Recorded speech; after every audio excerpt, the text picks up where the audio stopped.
Hola hermanos Scouts, buenas noches. Me da mucho gusto saludarlos y verlos reunidos con tanto entusiasmo, con ese ánimo de platicar, conversar, intercambiar ideas, en esta experiencia de los ex integrantes del Grupo 42 de Scouts de México, que ahora estamos en una etapa mayor, algunos más mayores, otros relativamente mucho más jóvenes, pero todos vivimos esa buena experiencia. El motivo o la razón de esta charla es dar un poco más un poco de difusión a cómo se creó el escultismo en México, cómo surgen los primeros grupos, los primeros dirigentes, las primeras actividades. Pero no quisiera entrar al tema sin hablar un poquito de Baden-Powell. Baden-Powell, fundador del movimiento Scout a nivel mundial, fue un hombre de una vida muy entera, muy completa. De joven fue muy atlético, fue un buen estudiante, después se hizo militar de carrera. De joven tenía el gusto por la naturaleza, le gustaba acercarse a las aves, a los animales del bosque y observarlos muy de cerca, observar las plantas, observar los árboles, observar la naturaleza de una manera integral y aprendió mucho de ello. De esas experiencias, ya en etapa pues ya mayor, como un oficial reconocido, empieza a escribir algunas guías precisamente para lo que es el scouting.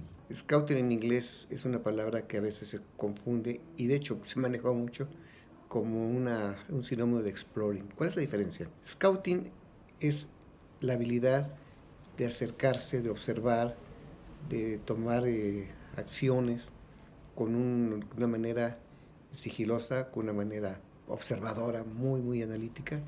Recuerden que en el deporte se les llaman scouts a los que van a visitar los países, las ciudades, los colegios, las universidades en busca de talentos para los deportes profesionales. El fútbol americano es uno de ellos, el béisbol, el básquetbol. Son experiencias que él son potenciales que él va detectando en los jóvenes que encuentran en estos lugares y trata de encontrar ese talento inicial de jóvenes para poderlos desarrollar. Toda esa habilidad de acercarse y observar, él lo practicó siendo militar, lo practicó mucho en el famoso sitio de Mafeking en la guerra inglesa contra los Boers, que eran colonos holandeses, que habían llegado igual a conquistar tierras africanas en Sudáfrica y que en su misión militar él le toca combatir contra ellos y aplica todo lo que había aprendido de acecho, de acercamiento, sin ser detectado, sin ser visto, lo aplica en sus actividades militares y eso le da un prestigio y le da un reconocimiento muy grande de sus superiores, de sus compañeros y pues era un hombre alegre y entonces tenía una gran capacidad de ser amigos y eso lo demuestra. Regresa a Inglaterra como el héroe de Mafeking y entonces decide escribir folletos para los jóvenes. Empieza a escribir más cosas dirigido para el entrenamiento, sobre todo en las escuelas, que sentían en ese tiempo que los jóvenes estaban muy desanimados, no les entusiasmaban muchas cosas, no tomaban responsabilidades y él ve una oportunidad ahí de utilizar lo que él había aprendido para que los jóvenes les fuera mejor. Y decide a los 50 años de edad, en agosto de 1907, organizar un campamento a la isla de Brownsea, al sur de Inglaterra. Se hace acompañar de cerca de 20 muchachos y les hace vivir la experiencia práctica del escultismo.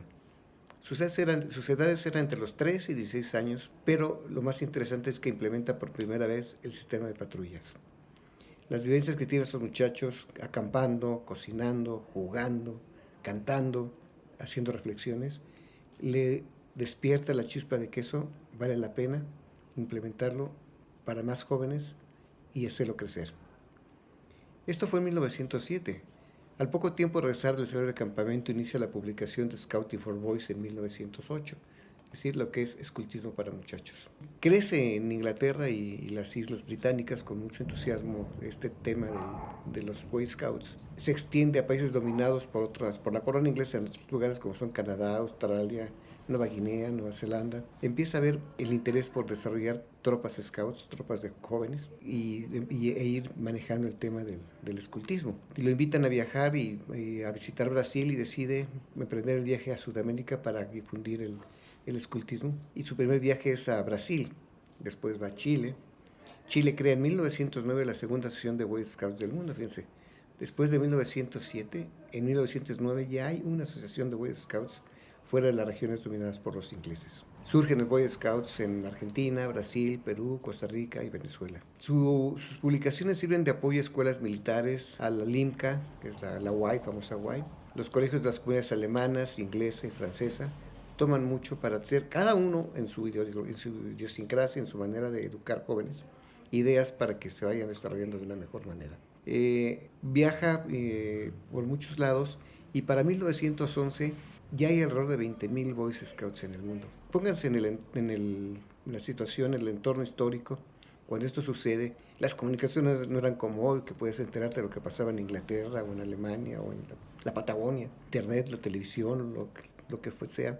Al momento, las comunicaciones tardaban mucho tiempo en llegar, sin embargo el escultismo fluyó de una manera impresionante por todo el mundo. En Estados Unidos surgen los Boy Scouts entre 1906 y 1909. Las primeras tropas de Norteamérica surgen como resultado de la historia de un editor, y se comenta que fue lo que llevó el escultismo a los Estados Unidos, que viaja a Inglaterra y conoce a un muchacho, un Boy Scout, que lo ayuda con su equipaje a llevar a la terminal donde él se dirigía para viajar. Cuando llega al punto, le ofrece una propina al muchacho y este se la rechaza diciéndole que él es un Boy Scout y que es su buena acción del día y que él no acepta propinas por ello. Eso le sorprende lo que el muchacho le responde, y llega a los Estados Unidos con toda la intención de hacer crecer el escultismo. Así surge el escultismo en América, entre los Estados Unidos y el otro extremo, Brasil, Chile, Argentina. En México, el licenciado Moisés Sanz funda en el Estado de México la School of the Life. Es una escuela donde se imparten conocimientos teóricos sobre cuidados de la naturaleza y se refuerza con excursiones y campamentos para que los jóvenes tengan la experiencia de tener actividades al aire libre. Todo esto, por supuesto, fundamentado en los principios del escultismo, las publicaciones de Baden-Powell. El licenciado Sanz muere en 1910 y la llegada de la Revolución Mexicana cambia la forma de vida de mucha gente en todo el país, y por supuesto este escultismo incipiente pues también tiene muchas afectaciones. En otros lados, por ejemplo en España, surgen los batallones infantiles, y de ellos se difunden muchas ideas hacia México para tomar parte de esas enseñanzas.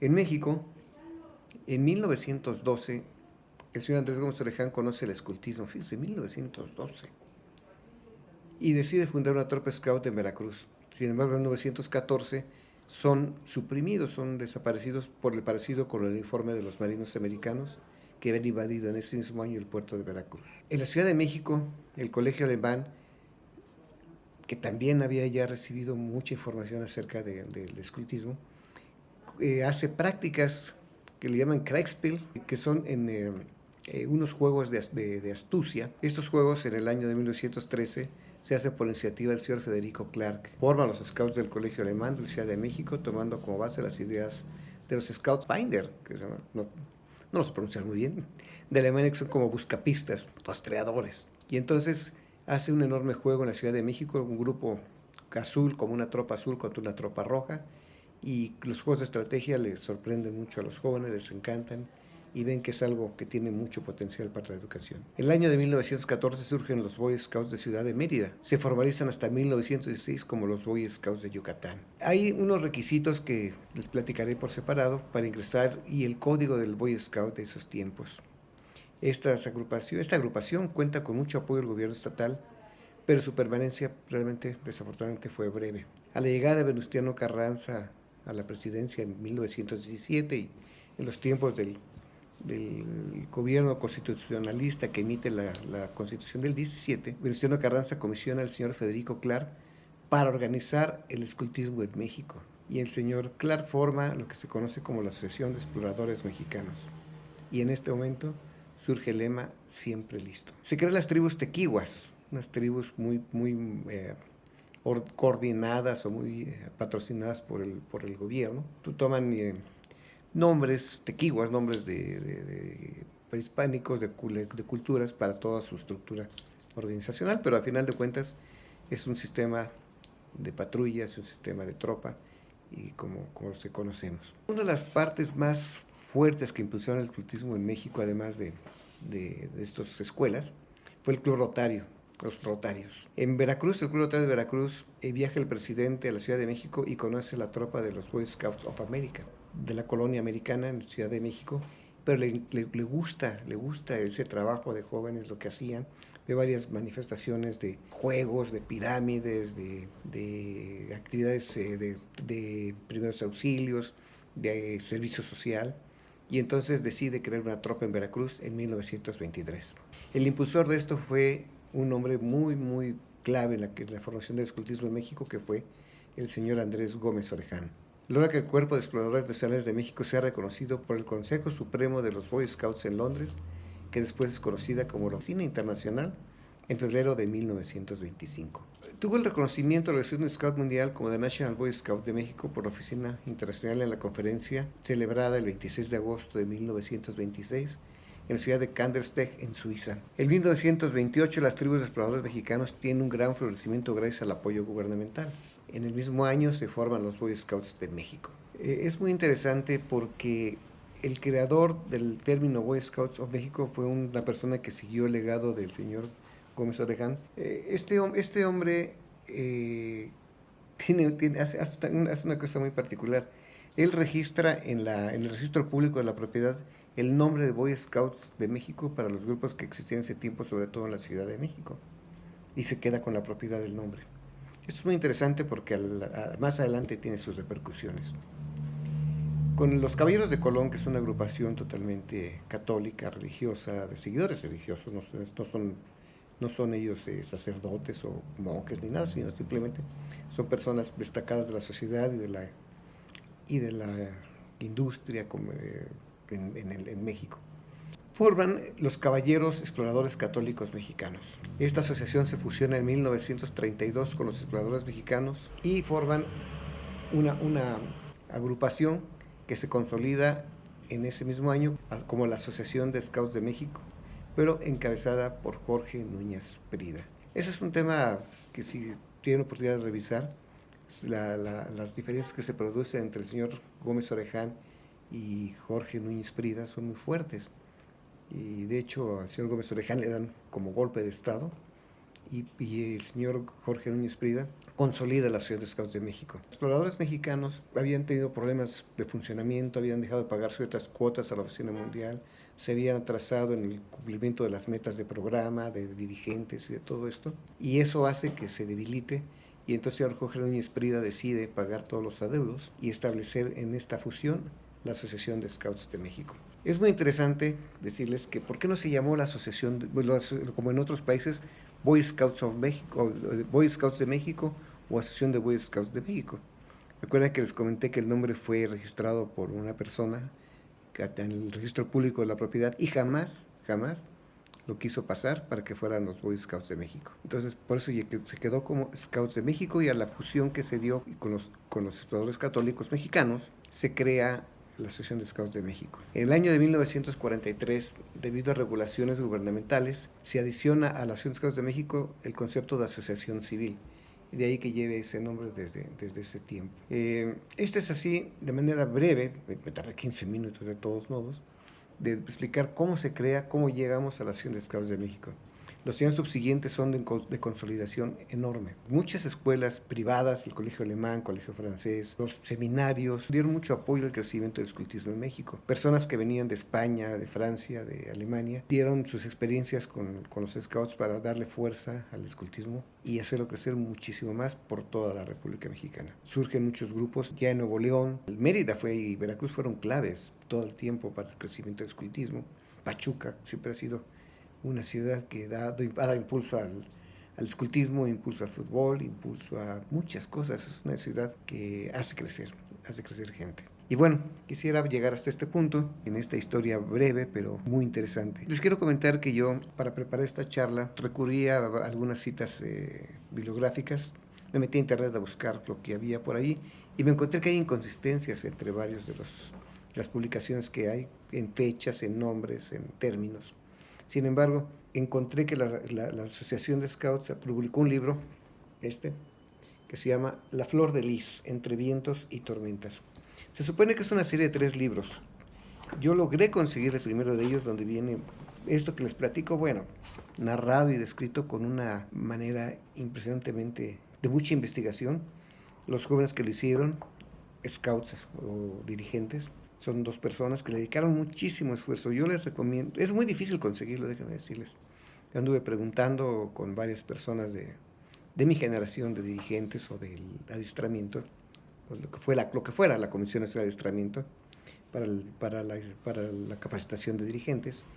Y pues no, me decían, yo tengo el volumen 2 y 3, pero de otra publicación y son otras cosas. Este libro es una maravilla de libro. Lo conseguí a través de una librería de libros usados, en donde de verdad es un maravilloso libro.